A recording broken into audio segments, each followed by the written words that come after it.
प्यारे दोस्तों, आइए सीखते हैं 2025 के दूसरी पाली में पूछे गए मैथ के 93वां ऑब्जेक्टिव को। दोस्तों, आप यहां देख रहे हैं ये सेट जी का 93वां सवाल है। द्विघात बहुपद x square plus 3x minus 4 के शून्यकों का गुणनफल है। ए में क्या दिया है 4, बी में क्या दिया है 3, सी में क्या दिया है -4, डी में क्या दिया है -3। दोस्तों, डिस्क्रिप्शन में क्या किया है, प्लेलिस्ट लगा दिया है। पहला और दूसरा प्लेलिस्ट है 2025 के प्रथम पाली में और दूसरी पाली में पूछे गए मैथ के सवालों का। तीसरा प्लेलिस्ट है बिहार बोर्ड 2000 मैथ के मॉडल सेट का। और चौथा प्लेलिस्ट है, चूंकि ये कहाँ का सवाल है, बहुपद का सवाल है, तो बहुपद का लगा दिए हैं। आप वहां जाइए, उन वीडियो को इत्मीनान से देखिए ताकि समझ बनेगा कि एग्जाम में किस तरह पूछा जाता है और आपको कैसे बनाना है। तो आइए इस सवाल को हल करते हैं। यहाँ क्या दिया है दोस्तों, कि बहुपद दे दिया है।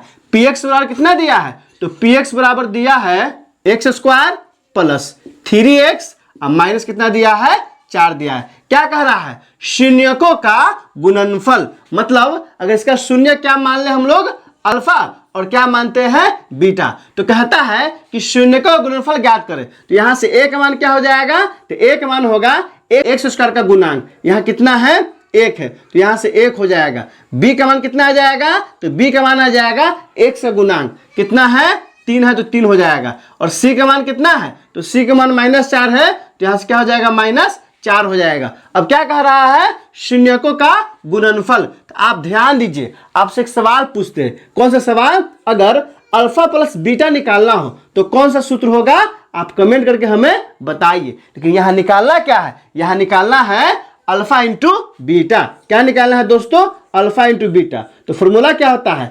c/a होता है। और c/a, तो c का मान कितना है -4, अब बटा में a का मान कितना है 1 है, तो 1 हो जाएगा। अर्थात कितना आ गया -4 आ गया। अर्थात अल्फा इंटू बीटा का मान कितना आ गया -4। यही क्या हो गया, हमारा आंसर हो गया। आपको बताना है, क्या बताना है, अल्फा प्लस बीटा क्या होता है। और आपको याद रखना है, कौन सा फॉर्मूला याद रखना है, कि अल्फा इंटू बीटा क्या होता है c/a। क्योंकि कभी कभी क्या है ना, कि एग्जाम में 1 नंबर में पूछ देता है, तो वहां क्या हो जाएगा, वहां आपसे 1 नंबर छूट जाएगा।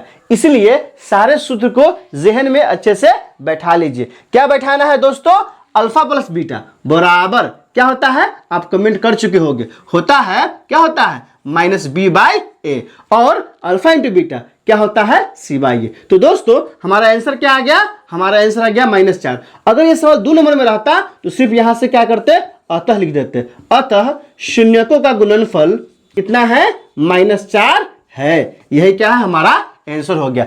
किस ऑप्शन में दिया है, ए में नहीं दिया है, बी में नहीं दिया है, ऑप्शन नंबर सी में दिया है। तो 93 क्या हो जाएगा, ऑप्शन नंबर सी हो जाएगा। दोस्तों, इसमें कहीं कोई दिक्कत है, आप कमेंट करके हमें बता सकते हैं। क्या आपने सीख लिया, कमेंट करके बताइए, इंतजार रहेगा। वीडियो अच्छी लगी हो तो लाइक कीजिए, मेरे चैनल को सब्सक्राइब कीजिए, ज्यादा से ज्यादा शेयर कीजिए। बहुत बहुत शुक्रिया।